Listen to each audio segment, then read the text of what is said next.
I need an American to put me in my place here.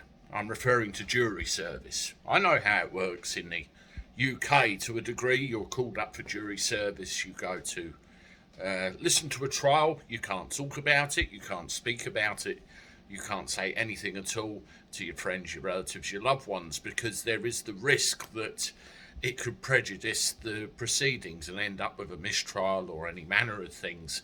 I did a video, well, weeks ago now, about one of the jurors on the Ghislaine Maxwell trial, who it turned out had, a history or had been subject to the abuses that Ghislaine Maxwell was accused of being a part of at the time. Obviously, she's been found guilty now.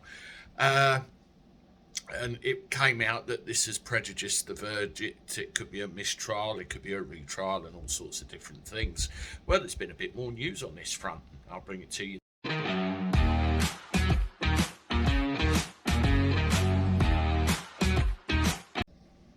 How do everybody? Welcome back to the channel for a Wednesday. Hope you're doing all right. I'm not too bad. Not too bad. I'm just reading about these jurors and juries and all this sort of business. You may recall a short time ago when Ghislaine Maxwell was found guilty in a court of law of the things that she'd been accused and tried of.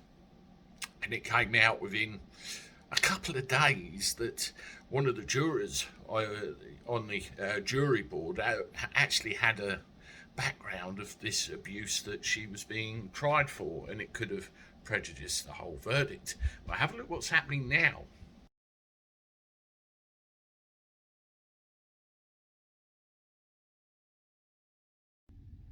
Yes, he's had to take the stand under oath and explain himself, and he's been asked questions like, did you give an honest answer on the jury paperwork? Did you mean what you were saying, etc., etc., etc.? And his excuse was, I made a terrible mistake. I rushed it. I wasn't focused. I never concentrated. Most importantly of all, were you impartial in your decision making? Oh, yes, I definitely was. There's no problem with that. The fact of the matter is, I understand from what I'm reading, this guy's been granted immunity as well.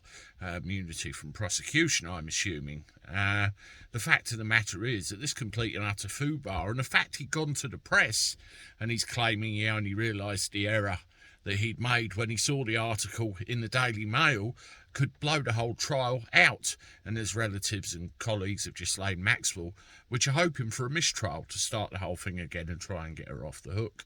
But we will see what happens. Let me know what you think, and particularly if you're American and watching this, I'd really appreciate an insight into how the jury system works in America, because I'll admit I'm a little bit in here and out here with regard to that. Anyway, I'll see you soon. Toodaloo.